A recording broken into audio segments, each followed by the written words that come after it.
Let's move to Chancellor's reports, 3.12. Good evening, Board President, Vice President, board members, colleagues, and friends, and our students. I'm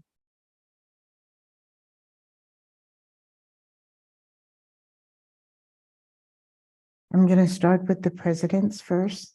We have Vice President of Instruction, Kuni, who is here as the acting president in the absence of Dr. Garcia. We'll follow that with College of Alameda, followed by Dr. Johnson, College of Alameda, Dr. Diana Bajrami, Dr. Johnson at Merritt College, and last but not least, Dr. Besikof at Laney College. So, Kuni. Great. Good evening, Chancellor, Board of Trustees, colleagues, and guests. Tonight, BCC has a few highlights for you. First, we are proud to share with you that BCC is a 2023 champion for excelling in equitable course placement, receiving awards for campus-wide English enrollment, Latinx and Black English enrollment, and Black math success. The award recognized that BCC has successfully supported 100% of students enrolled directly into transfer level English coursework, 100% of Latinx and 100% Black students to enroll directly into transfer level English coursework. Of the 56 community colleges recognized for these awards, BCC is the only college recognized for supporting at least 60% of Black students who enrolled in a transfer level math course to successfully complete it within 1 year of their initial enrollment. We're really thrilled to accomplish BCC's mission this way. And I would like to extend sincere and many thank you to our faculty, classified professionals, and administrators who work tirelessly and diligently to support our students. HSI Director Lisette Flores will be going to LA on May the 31st to receive this honorable award on our behalf. The second news is update is hot off the press as of today, and we have we have two recipients, our stars at BCC for students who received the 2023 Jack Kent Cook undergraduate transfer scholarships. This scholarship is highly selective scholarship for the nation's top community college students seeking to complete their bachelor's degree at four-year colleges and universities. This year, two BCC, those stars have received this scholarship that is up to $55,000 each. And we are not able to release their names just yet as they are working through with the foundation, with the details, with their arrangements. But we look forward to bringing this information to you in the future board meeting. Finally, we have been really busy at the end of the year celebration and appreciation events, and it looks like this pace is going to continue throughout the May. And we look forward to seeing some of you, many of you, at the upcoming events at BCC and then also through PCCD events. Thank you. This concludes my report from BCC. Thank you, Kuni. Good evening, President Delphine Polk, trustees, chancellor, colleagues, and members of community. Just as my colleague stated, the May is the month to celebrate, and so many celebrations going on. The biggest celebration is the upcoming one, the culmination of a hard work of all our graduates.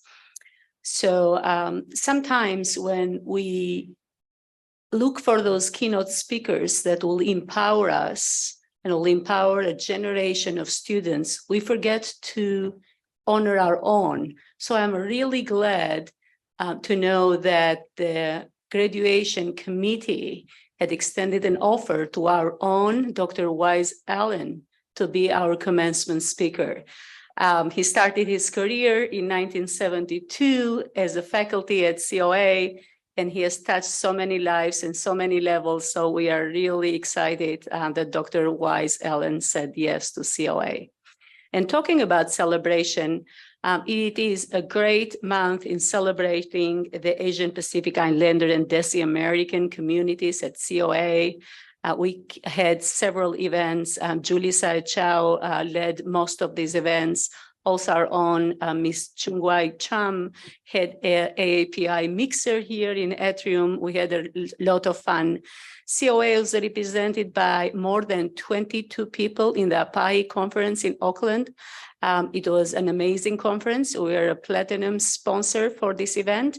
In addition to well-recognized leaders like Wyman Fong, Rowena Tomantang, and so many other leaders, state leaders, we had our own Avali Peng, Chungwai Cham, Jackie Vo, and so many other leaders in our community. So that was a really great celebration. And talking about celebration, thank you so much to the Chancellor, to VC Smith, to Mark Johnson, Trustee Withrow and Trustee Quinlan for making the groundbreaking of the new facility, a great event. The rain did not stop us from celebrating and for being out there and enjoying that event. And it is really good to see faculty like Rick Greenspan, Rufino Ramos, Norton Blair, John Taylor, being really excited about this new facility. And we're looking forward to more celebration. Thank you. All right. Good evening, Chancellor Jackson, President Delphine Polk, trustees, colleagues, and community. Lots to share, but I'm just going to keep it to two things. The National Cyber League, NCL, just concluded its spring 2023 season, and I want to take this opportunity to congratulate Merritt College's team of student scholars. They go by Meritocracy, that's their team name. And to provide a little bit of context, the mission of the National Cyber League is to prepare the next generation of cybersecurity professionals by providing students with an online platform to deal with real world cybersecurity challenges. So kind of think hacking contest, right? So hundreds of colleges, including four-year institutions, and thousands of teams participate every year. And this virtual training ground really provides a competitive process and supportive community to help students develop, improve, and validate their cybersecurity skills. So I'm proud to report that Meritocracy, with the student team members, I'm gonna get all the names right, Angela Hong, Calvin Shea, William Dilbeck, Jeremiah Prophet, Erica Dong, and James Tualu, out of 3,593 teams, Merritt College placed 16th, which ranks them, go ahead, give it up to them. Yeah. I'm not a math whiz. I got it on my, which top 0.4%. That's where we were. This is an incredible achievement and tests the talent and hard work of our students, as well as the support provided by the sponsors and faculty members such as Jim Cates, Mark Egan, and Beverly Brooks. So I wanted to give it up to them. And finally, I want to share some good news about a young lady at Merritt College, where we're very proud of her. If the quote, "Strength and growth come only from continuous effort and struggle," that's a Napoleon Hill self-help author, her life epitomizes that journey. Her name is Miss Esperiza Kimball. We call her Carmela. She came to this country from the Philippines at age 17, seeking a better life for herself and her young daughter.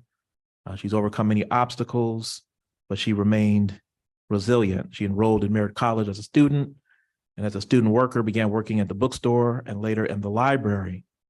Determined to reach her goals, she ultimately landed a permanent classified position at the library as a senior library tech, but she just kept at it academically. And she just learned that she was admitted to UC Davis as a transfer student. So she'll be beginning there in the fall. And I really think that her story, she was raised by Merritt and raised by this district. And it really attests and dramatizes what students can do and what we're here to do when we put our shoulders into it. So I want to congratulate Carmela. And that's my report for tonight.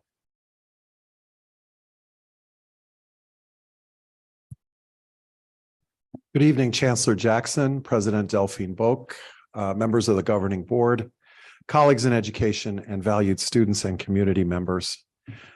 In my report this evening, and I guess one of the things I'm touching on this evening is this idea of making an impact. And within your board report this evening, you have data about our Student Accessibility Services program and how in the last 5 years, we've gone from serving 720 students to over 1,330, and just the incredible work that's been done. Also, 2 Saturdays ago, we made an impact on our community with our CTE open house.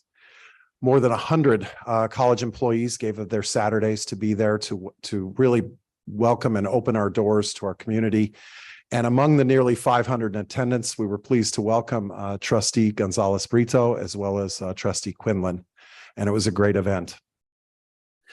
Other impactful stuff has been going on as well. Yesterday, 4 of our great colleagues at Berkeley City College joined us in the 2nd floor of the tower as months and months of planning came to fruition, and we opened the Laney College Undocumented Students Resource Center.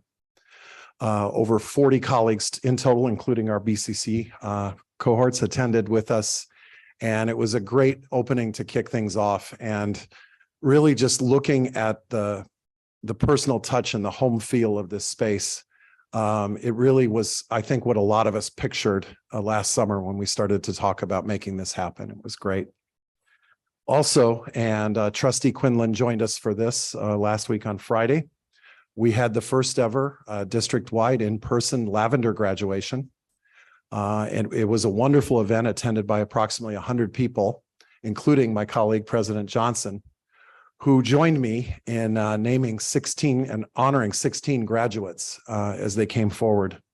You may notice I've kind of been in the habit of leaving you stuff before the meeting. I did leave a copy of the program and the names of all that contributed to making this a great event that was really just full of a lot of sharing and stories of accomplishment. If you were there, you couldn't help but be moved, and whether it was the attention given to the program or the reception that took place afterward. And I would like to recognize all those that put in the work. Speaking of colleagues that work together, I also would like to thank our ASLC president, Omalala Atalagbe, as well as ASLC student government member, Lita Hernandez, who with me on May 3rd co-facilitated listening sessions as we heard about our free college efforts as well as facilities and talked about a number of those things. So there have been a lot of things happening at Laney College and throughout our district that have had an impact. And that's one of the things that I think makes this great.